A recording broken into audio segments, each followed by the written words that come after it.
En primer lugar, le pido disculpas a don Ignacio si con esta exposición le voy a traer un déjà vu a todos los sistemas concursales que se han venido reformando y también traerlo atrás un poco a todas las discusiones que desde los años 80 se venían dando para ver si se reformaba el sistema concursal español hasta que vino la modificación con la ley concursal española, muy debatida también, años de años, y nosotros estamos tratando de debatir desde hace mucho tiempo qué hacemos o no con nuestro sistema concursal. Y en segundo lugar, quisiera autolimitarme en el sentido de morderme la lengua y no meterme en el tema del análisis que han hecho de los sistemas preventivos, porque hay muchas cosas también que decidí agregar, pero el compromiso con Cristian fue referirme a una parte que tal vez es un poco más evidente en cuanto a sus falencias, que es al aspecto de los concursos liquidatorios, o el sistema concursal liquidatorio, si es que se le puede llamar sistema, o asistema concursal costarricense. Bueno, ya Ives estaba refiriéndose a un síntoma, pero para mí que es un síntoma de algo, de una enfermedad mayor. Él se refería a la disgregación normativa. Bueno, es que la ubicación de las normas a mí no me interesarían tanto si hubiera coherencia entre ellas. Sí. Yo puedo tener un cuerpo que recoja todas las normas que existen dispersas en Costa Rica, ponerlas en una ley, ponerle un título bonito, ley de insolvencia, ley concursal, etcétera, y no solucionaría el problema que tenemos a la base, que es la ausencia de un sistema concursal que obedezca a una lógica interna, a una solución orgánica y a soluciones modernas en los problemas de patología patrimonial, que son los que están a la base de todo sistema concursal, y con la finalidad de obtener las mejores soluciones dentro de problemas que en todo caso siguen siendo críticas dentro de la economía y también en el moderno andar de las empresas en nuestros sistemas económicos. Simplemente, casi que para poder estudiar el sistema concursal costarricense y en específico el sistema de liquidaciones concursales, hay que hacer un poco de, qué sé yo, arqueología jurídica, remontarnos a sistemas franceses como el sistema del concurso civil de acreedores con los beneficios que se le trataba de dar. Después tomamos y sale subsistiendo con el concurso civil de acreedores el sistema de la quiebra, con un dato interesante, que en 1963, en vez de recoger por lo menos los avances que se había dado en, qué sé yo, en la ley concursal italiana de 1942, para citar solo un ejemplo, ni siquiera copiamos bien la ley, y más bien el sistema que se adoptó fue un sistema de quiebra materialista, en el cual se acentuaba más el carácter sancionador de los comerciantes contra los comerciantes que hubieran incumplido al menos una obligación, dando al traste con la solución de crisis de empresas que eran viables. Y existe una máxima que me acuerdo haber leído hace algún tiempo, de doña Juana Pulgar, que es básica: es igual de grave tratar de salvar una empresa que es absolutamente inviable que no salvar o no tratar de salvar una empresa que tiene todavía posibilidades de ser recuperada. Y básicamente el sistema de quiebra de nosotros lo que quería era liquidar todo, sea o no fuera viable, simplemente era un castigo del gremio y los comerciantes contra un colega que incumplió con alguna o simplemente una de sus obligaciones.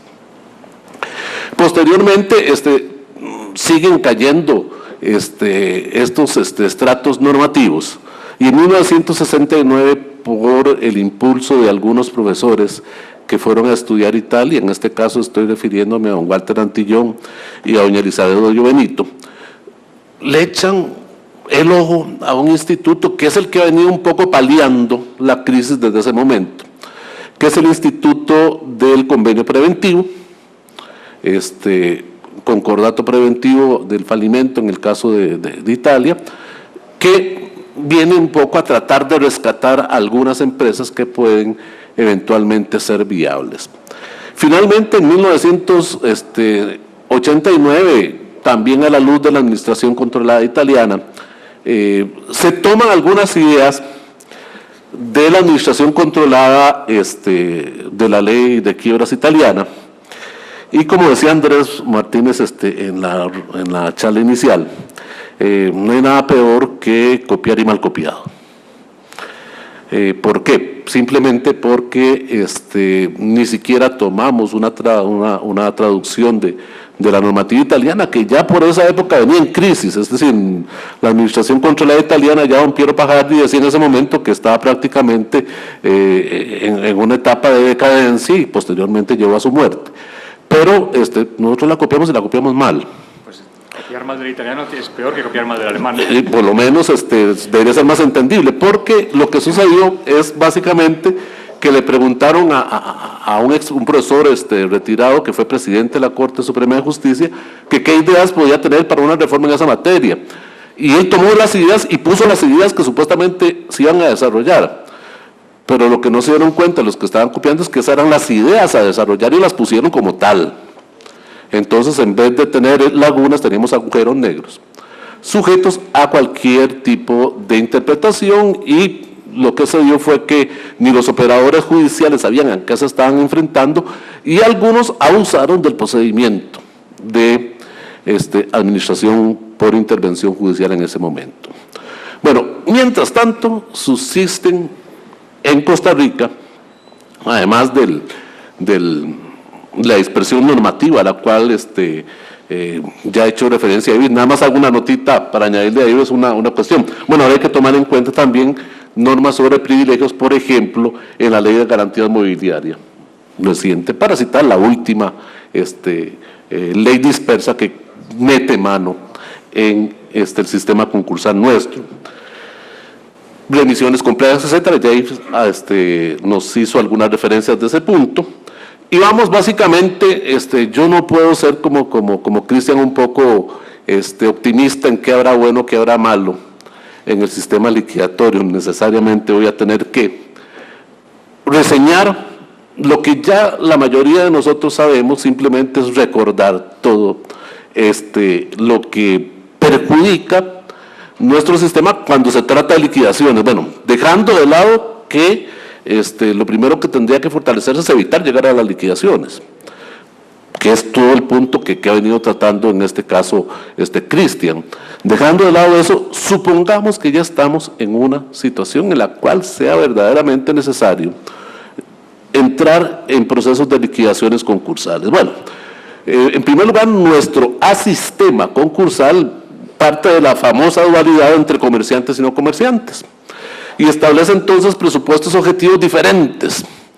El concepto de insolvencia como falta de balance patrimonial para el concurso civil de acreedores, independientemente de la posibilidad de liquidez que tenga la persona, y la cesación de pagos como presupuesto objetivo de la quiebra. Cesación de pagos que ni siquiera sigue el concepto tradicional desarrollado después del 42 por el sistema italiano de cesación de pagos como un presupuesto generalizado y no independiente, sino que se basa todavía en los conceptos del siglo XVIII, cuando empiezan las quiebras en algunos estados, ciudades de Italia, de incumplimiento de una sola obligación. Con lo cual, muchos utilizan entonces el sistema concursal como un sistema de presión a los acreedores. Con solo una obligación que usted me debe, use un crédito que no ha pagado, yo puedo ir directamente donde Cristian, juez concursal en San José, o donde cualquiera de los otros jueces civiles fuera del área central que también tienen competencia concursal, a solicitar la declaratoria de quiebra, y se genera una serie de conflictos que vamos a ver un poco más adelante con respecto de eso. Entonces, para priori seguimos el sistema más anárquico, más anacrónico, disculpen, que es el sistema materialista de la quiebra. sistemas, en cuanto a los presupuestos subjetivos, volvemos a la famosa distinción entre comerciante y no comerciante para distinguir quién va por el concurso civil de acreedores y quién se va por el aspecto de la quiebra, con todos los defectos que la teoría del acto de comercio o del comerciante derivada de la legislación francesa han traído a sistemas como el nuestro, que han copiado esa distinción, dejando de lado un poco la protección de la actividad empresarial como eje central de todo sistema económico y jurídico en un país. Discusiones enormes de si alguien es comerciante o no, si un club deportivo es comerciante o no es comerciante, si una cooperativa es comerciante o no es comerciante, si una empresa agraria es comerciante o no comerciante, si la actividad profesional liberal son actos de comercio o no son actos de comercio, lo cual obviamente pone en jaque el sistema en cuanto a su claridad y en cuanto a su eventual aplicación. Inconsistencias puntuales. Bueno, aquí básicamente lo que voy a hacer es prácticamente chorrear una lista de todas las cositas más generales que nos podemos encontrar en nuestro derecho liquidatorio concursal. Proceso previo a la declaratoria. No hay regulación. Se siguió un sistema básicamente en que en un principio se establecía que la presentación de un título crediticio daba lugar a la declaratoria ipso facto de la quiebra sin posibilidad de debido proceso.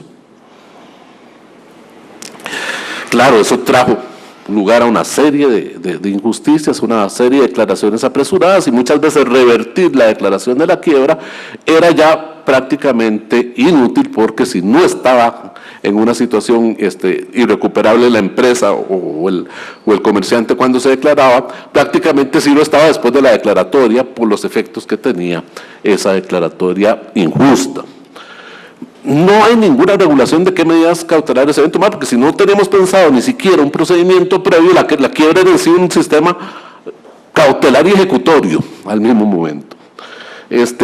Se fueron dando entonces ciertos paliativos, por ejemplo, los requerimientos de pago o requerimientos de presentación de bienes previstos para el concurso civil de acreedores y que por vía jurisprudencial se fueron extendiendo a la quiebra con los mismos defectos que ya Cristian señalaba para la enervación del proceso de la administración por intervención judicial. Sin ese requerimiento se convirtió en medio de presión de los acreedores que si, por ejemplo, en la actualidad, y está pasando, ven atiborrados los juzgados cobratorios, dicen, bueno, yo me la juego por otra vía. Yo voy a presentar el título en vía de quiebra y ruego a Dios que me pague. Y alguna institución pública por ahí se ha especializado en estar haciendo ese tipo de gestiones, y simplemente después no les paga en la fecha dada por el requerimiento y dicen, uy, qué problema porque declararon la quiebra que yo pedí. Ahora nos vamos a tener que meternos en un proceso completamente ineficiente, del cual todos sabes cómo se entra y nunca se sabe cuándo ni cómo se sale. Ese requerimiento, entonces, básicamente se ha convertido en un foco de crítica en estos sistemas, porque si paga, no eliminaría el problema de fondo en caso de que esté verdaderamente en una situación de crisis empresarial o crisis económica.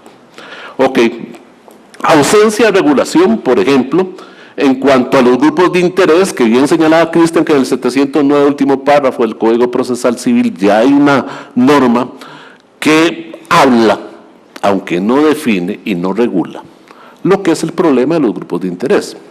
De buenas intenciones está empedrado el camino del infierno, decía mi abuelo.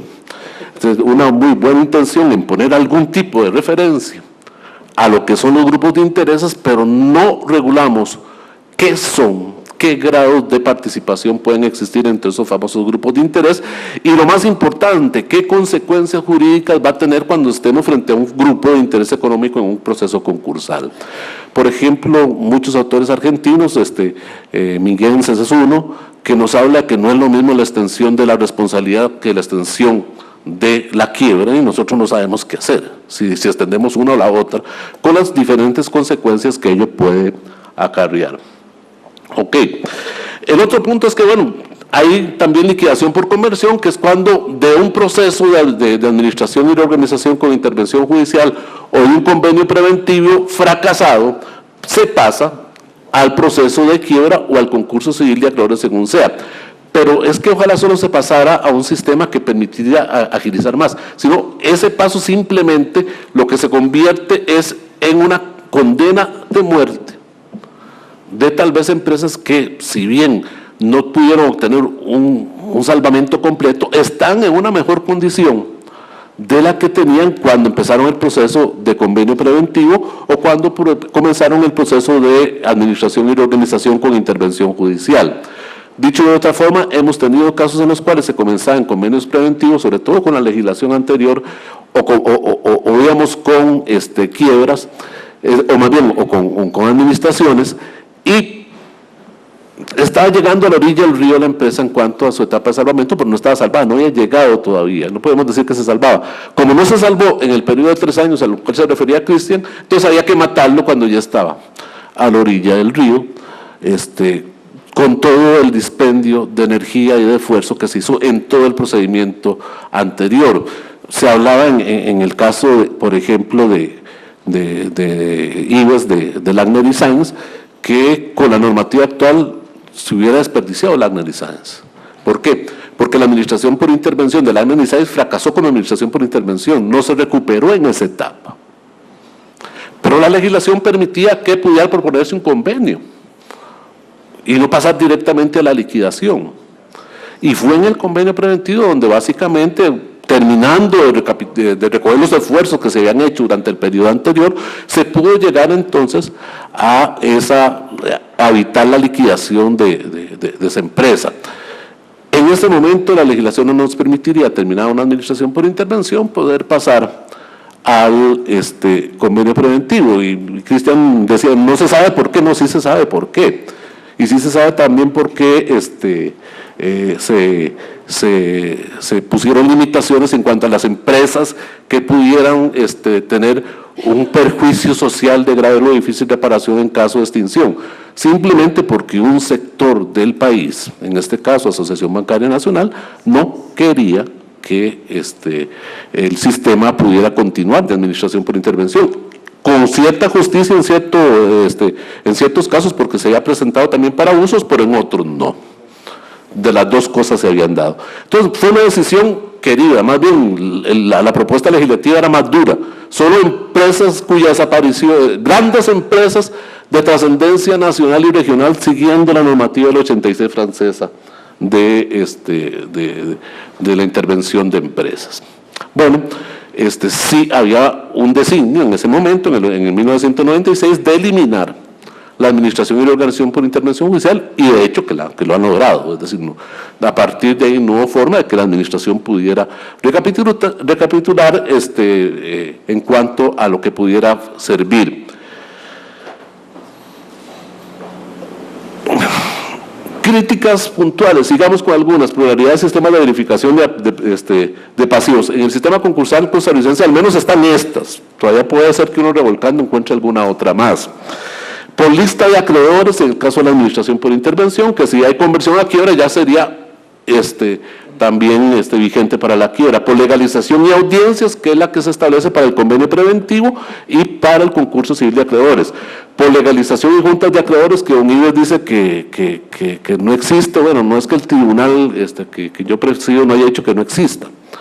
Es decir, la reforma del 903 al 915 del Código de Comercio y las juntas de acreedores hablan de los votos que aprueban los créditos, etcétera. El sistema anárquico, pero tremendo, pero el legislador más bien, en vez de derogarlo, lo reguló. Entonces no podemos hablar de que nos guste o no, existe o no existe, cuando el sistema lo regula. ¿Qué es lo que ha dicho el tribunal? No, lo que ha dicho el tribunal es, si en una quiebra se van por el sistema, el concurso civil de acreedores, por audiencias, las partes no protestan ese sistema, no hay daño o lesión, no hay incumplimiento del debido proceso, más bien por el contrario, se dan más garantías y no vamos a anular por anular en un sistema que ya de por sí es anacrónico. Pero bueno, eso tiene su fundamento en el principio de conservación de los actos y en el principio de que no puede existir ninguna nulidad sin daño. Ok. Y por último, tratándose de entes financieros, tenemos legalización y decisión de una junta liquidadora en un sistema que es un ornitorrinco jurídico, porque la quiebra la decreta el juez de la entidad financiera. Y después el proceso de liquidación pasa a una junta liquidadora. Y lo que resuelve la junta liquidadora tiene apelación ante el tribunal, ni siquiera ante ningún tipo de control ante el juez.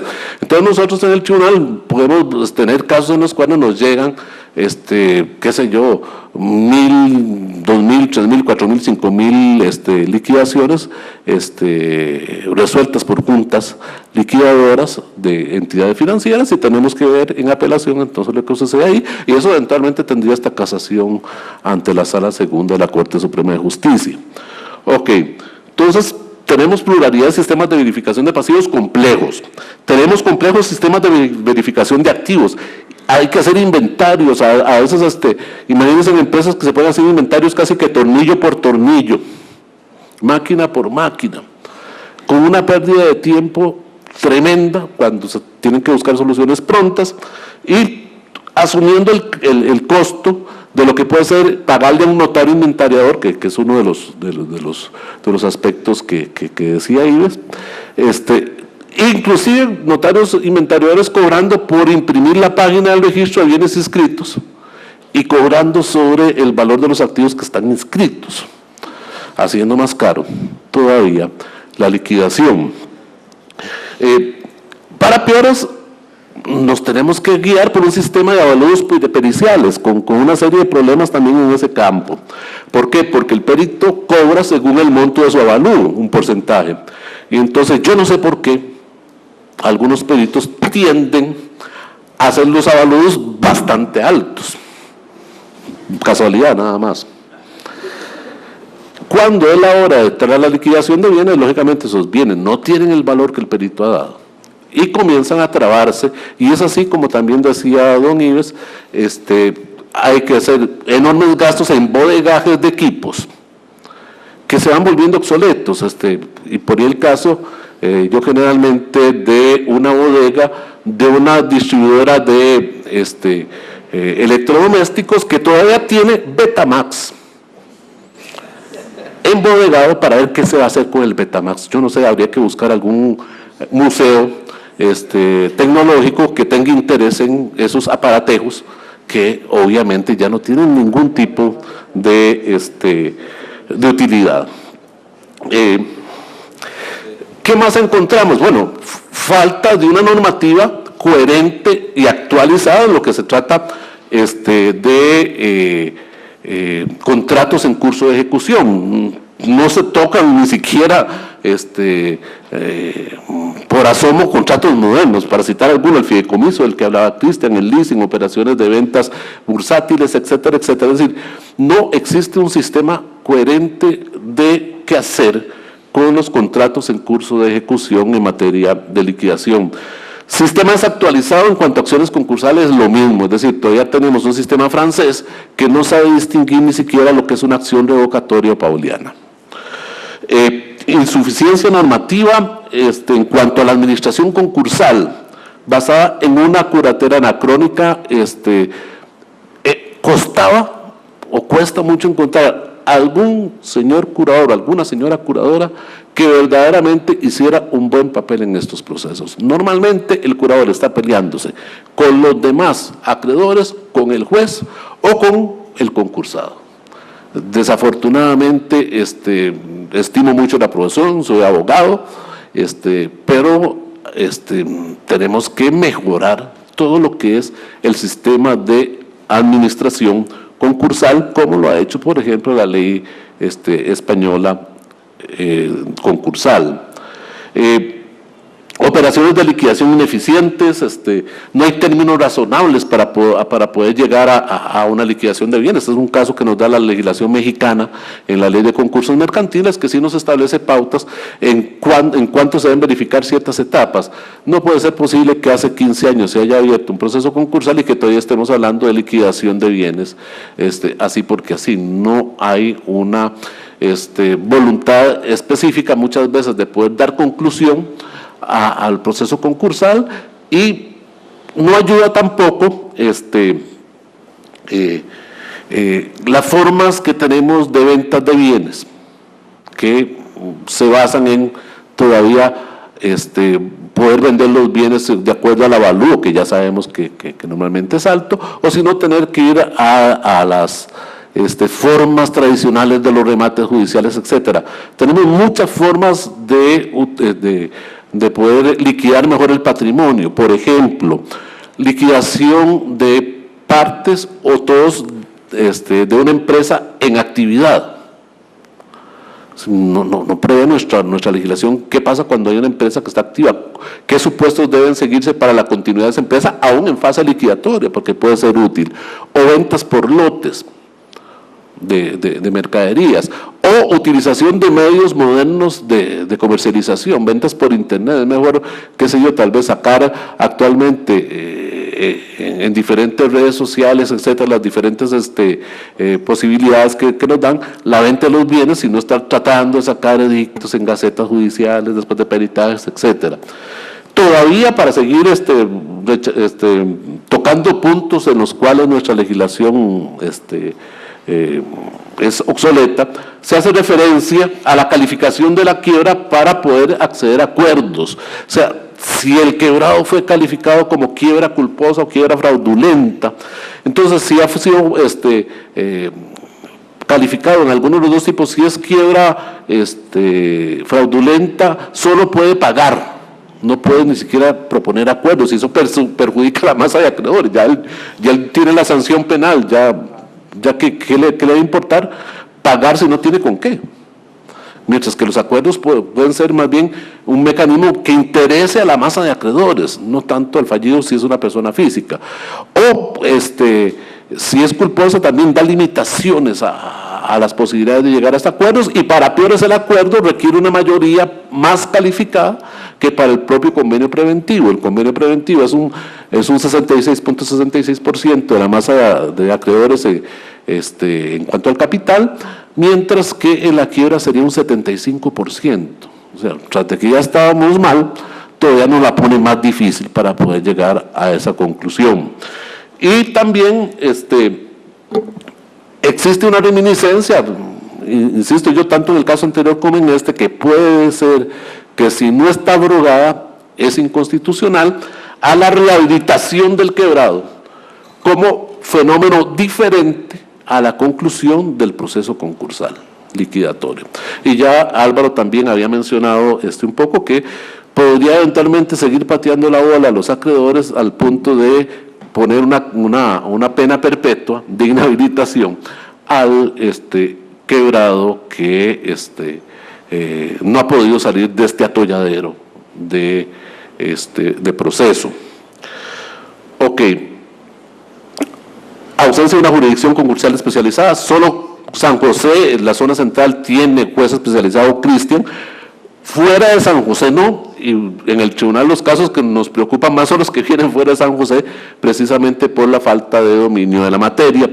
Y tampoco hay una forma unitaria de liquidación de los entes controlados, porque a veces se va por juntas liquidadoras y a veces regresan, como el caso de puestos de bolsa, a la jurisdicción ordinaria que no tiene conocimiento de lo que puede ser un puesto de bolsa y cómo funciona, y le toca liquidar puestos de bolsa. Entonces también nos da una situación de que los entes especializados deberían liquidarse fuera de la sede jurisdiccional por precisamente los entes contralores especializados que los tenían en administración.